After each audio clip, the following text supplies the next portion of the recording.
And it was just like last year. Rob Johnson at quarterback for the Bills. He put Buffalo up 7-0 with a TD pass to Peerless Price. Johnson was saying, Doug, who? Al Del Greco's 2 field goals put the Titans back in the hunt at halftime, but in the second half, Ken Irvin's pass interference penalty was... Otherwise, Buffalo sure do know how to hold Tennessee's offense in check. Steve Christie's field goal with 33 seconds left put the Bills back in the lead by 3. Does this begin to sound familiar? But this year, Derek Mason takes the ensuing kickoff back to midfield all by himself. No home run throwback this time.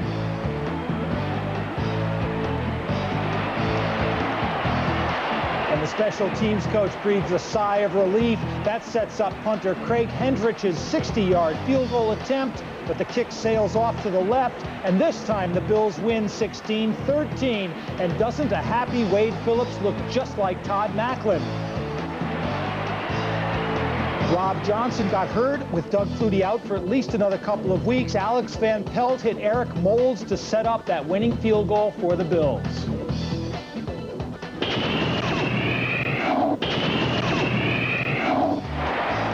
And maybe we'll call Rocket Ismail's little brother Quadri the missile. He was launched for a 53-yard touchdown from Tony Banks. That put the Ravens up 10-0 over Pittsburgh. The Steelers, with Kent Graham at quarterback, got shut out at home for the first time since 1989, and they got 0 in style. They had no rushing, they had no passing, and they had no answer to Matt Stover's 3 field goals. That was all Baltimore needed. Final score, Ravens 16, Steelers nothing. Priest Holmes holds off rookie Jamal Lewis for at least another week with that performance. Jerome Bettis, 9 carries, 8 yards.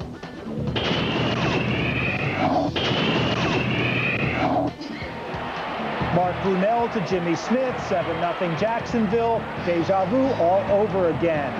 But Cleveland's Jajuan Dawson, who was on the practice squad Thursday, tied it up with a 14-yard touchdown catch from Tim Couch. And yes, the name is Jajuan. James Stewart's gone for Jacksonville. Fred Taylor's out hurt, but Stacey Mack, the undrafted free agent from Temple, lugged it in to put the Jags up 17-7. Running behind a makeshift offensive line, Chris Howard added a TD of his own. The final score, 27-7 Jacksonville. No problems for the Jags. Mark Brunell, 300 yards passing. Keenan McCardell, 9 catches. And Mack and Howard combined for 119 on the ground.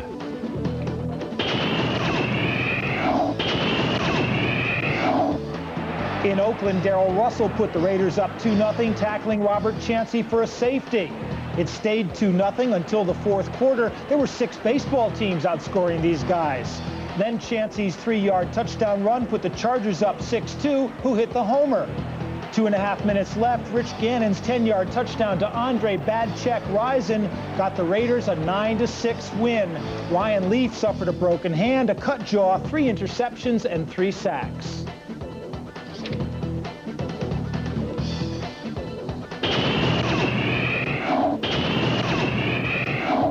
More deja vu in Kansas City. Edgerrin James puts the Colts up 7-0 over the Chiefs on the ground. Elvis Gerback and Tony Richardson's combined to tie the game up at 7. But then it's right back to Edgerrin James. This time he combines with Peyton Manning through the air, 27 yards, and the Indianapolis Colts are up 14-7. Chiefs strike back again. Gerback to Derek Alexander. That makes it 14-all. But don't celebrate too long, Elvis. Jeff Burris picks off a Gerbic pass, runs it back 26 yards for the touchdown, sealing a 27-14 win for the Colts. The new triplets are in midseason form. Manning, 273 yards passing. James, 124 on the ground. 6 catches. Marvin Harrison, another 100-yard receiving game.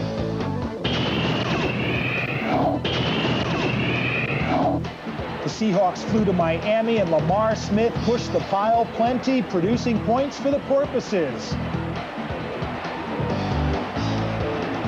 Old friend John Kitna threw 3 interceptions and lost a fumble on Seattle's first 4 possessions. Kitna tossed 4 picks prior to being pulled by an upset Mike Holmgren. Sam Madison had 2 of the 4 picks for Miami, who controlled possession offensively, with Lamar Smith carrying for 145 yards on the ground. None of those running backs they had last year could do that. Olindo Mare added 3 field goals. Then former London Monarch and Amsterdam Admiral Jay Fiedler hit Arandi Gadsden to give Miami a 23-0 lead. That put the game away for sure, but the lead was nearly increased when Lamar Smith broke away. It would have been a touchdown, but he fumbled through the end zone to kill yet another Dolphin drive. Touchback to Seattle, but a horrible day for the Seahawks. They go back beaten to the Pacific Northwest. Look at John Kitna's stats. He was pulled in favor of Brock Huard, whose brother Damon is the second-string quarterback for Miami.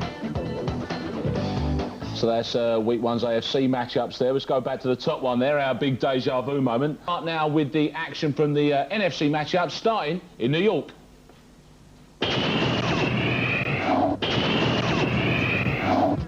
In New Jersey, Tiki Barber ran 30 yards for a 10-yard touchdown to put the Giants up 7-0 over Arizona.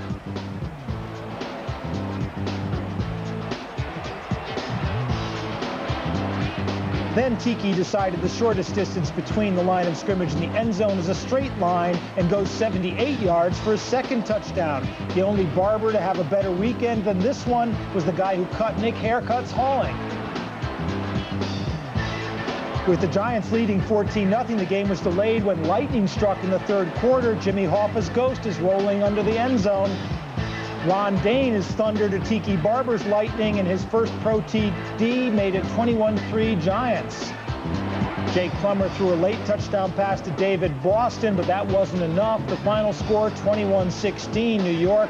Tiki Barber, a career best, 144 yards on the ground. Dane added 78, and that's a lot of running yards for the Gents.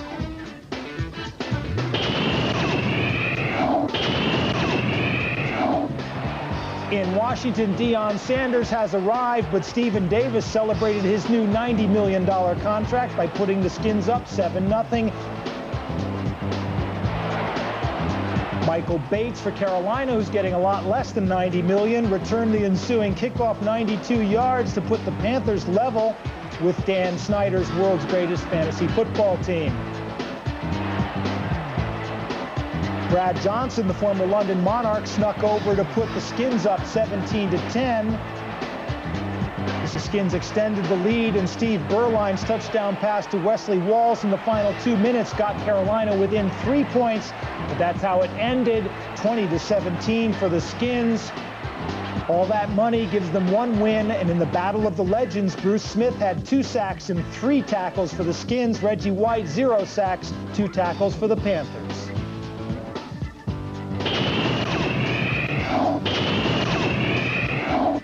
In the Metrodome, Cade McNown hit John the Juggler Allred to put the Bears up 7-3 over the Vikings. Whoops! McNown's second TD, 48 yards to former NFL Europe MVP Marcus Robinson. Catch and run. Robinson puts the Bears up 20-9. But Minnesota got their first touchdown on this plunge by 255-pound quarterback Dante Culpepper. Undaunted, Dante hits Randy Moss for 66 yards, and that puts the Vikings in position to take the lead. Randy's been watching game film of Tiki Barber.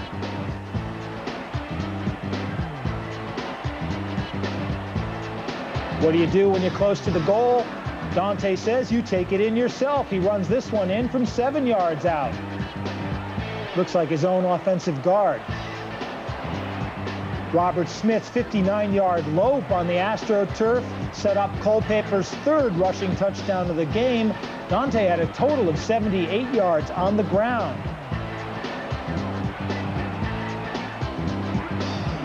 And watch this fake pass. He makes it look easy, puts the head down, and he's in. There's a lot of momentum in this guy. McNown showed that he could run a little bit, too. He goes 8 yards for a touchdown with 1:10 remaining. The Bears kicked off onside, but Randy Moss recovered the onsides kick. The Vikes hold on to win 30-27. A big day for Cade McNown, and a good performance by the guy Dennis Green has bet the franchise on.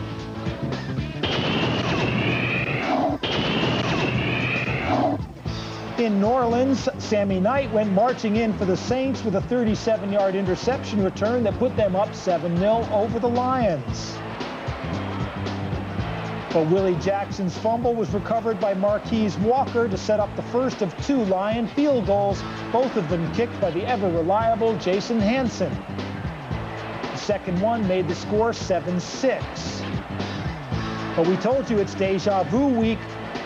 Remember Super Bowl 31 in this very dome? Desmond Howard returning kicks for the Packers. Well, now he's doing it for the Lions. He takes that one back 95 yards for a touchdown on the punt return. That's all that New Orleans needed. They get a 2-point conversion from James Stewart, and Detroit go on to win 14-10.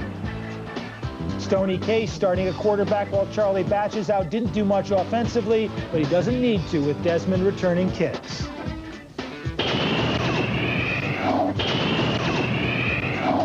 In Atlanta, Jeff Garcia put the Niners up 7-0 over the Falcons with that pass to Fred Beasley. But after 4 field goals by Morton Anderson, Chris Chandler hit Terrence Mathis 44 yards. Nice catch. Atlanta up 19-7. Anderson's 5th field goal of the half put Atlanta up 22-14 at the break. Less than a minute into the second half, Chandler hit the newcomer Sean Jefferson for 48 yards. Are flying 29-14. Beasley's 3rd touchdown of the game, his 2nd pass from Garcia, got the Niners within 8 at 29-21. But Ashley Ambrose, and Ashley's a great name for someone living in Atlanta, returned this Garcia pick, 41 yards for a touchdown. That ices the game for the Falcons. Atlanta win 36-28, and Anderson's 5 field goals give him 119 as a Falcon. That breaks Mick Luckhurst's team record. Sorry, mate, all those records have to go sometime. The temperature on the Dallas turf was well over 100 degrees, but it was the Eagles who came out cooking, starting the season by recovering an onside kickoff. And that tricky bit of play led to Donovan McNabb's 1-yard touchdown pass to Jeff Thomason. The former Packer reunited with Coach Andy Reid. But the Eagles' leader is Deuce. Deuce Stacy's touchdown made it 14-0 Philly. Then Jeremiah Trotter picked off Troy Aikman and trotted 30 yards for a 21-0 lead, and that was the only Aikman pass caught all day. The reason for that, of course, on the next series, James Darling and Hugh Douglas had make an Aikman sandwich. Aikman left the game with the 9th concussion of his career, and quarterbacks like cats rarely have more than 9 lives. Donovan McNabb did a little running of his own. The Eagles were up 34-6, and doesn't he remind you of an old Eagle quarterback named Randall Cunningham? Deuce is wild. 60 of his 201 rushing yards came on this run. It set up the last touchdown, 41-14 Eagles, and the original Randall Cunningham was not happy. Once in a while you have a game like this, but man, I don't think we can handle another game like this. I don't like this at all. And you can understand why. A huge day for Deuce Staley, a good day for Donovan McNabb, and Joey Galloway out for the season with a torn ACL. So Randall not bothering with the diplomatic answer, then I see there. Tough one for Randall. Some other people's favourites, Tampa Bay, of course, because Super Bowl 35 will be there. We'll hear from those fans. Makes good sense, doesn't it? Yes, indeed, and they are in New England.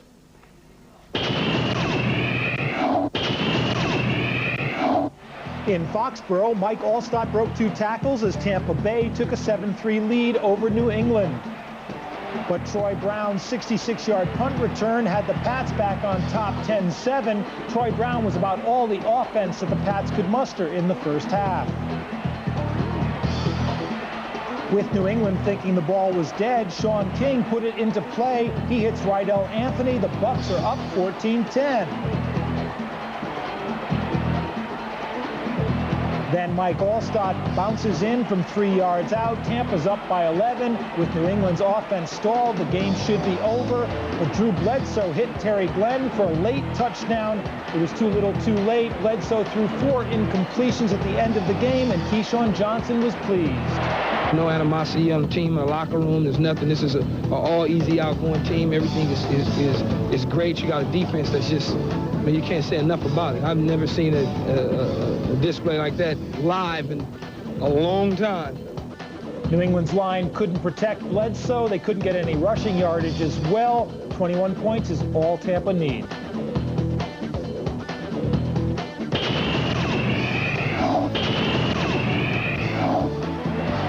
Historic Lambeau Field, Darren Sharper intercepted the Jets' Vinny Testaverde to welcome him back to the NFL and to set up the game's first score.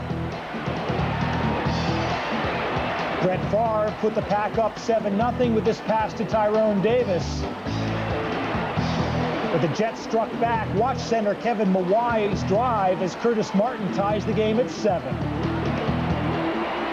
Then Green Bay's Allen Rossum's 43-yard punt return set up the first of 3 Ryan Longwell field goals. The Pack were getting good field position, but just couldn't punch it into the end zone. That would come back to haunt them late in the game, and watch that hit. With the scores tied at 13, Favre hit Antonio Freeman. But again, the Pack were forced to settle for 3. Ryan Longwell duly put the Packers up 16-13, but that was the cue for Turnpike Vinny to swing into action. And he hit Dedrick Ward for 61 yards to set up a 1st and goal at the 3. Perfect pass to the wide open Ward on the stop and go pattern. But how does he let himself get pushed out of bounds? Ask yourself that. Curtis Martin couldn't get in twice from the 3 running, but then Testaverde hit him with the winning touchdown. The Jets win 20-16. Martin carried the ball 30 times for 110 yards, caught 6 passes, but the game was saved by a big interception by the Jets' Victor Green. And here's the way the standings look.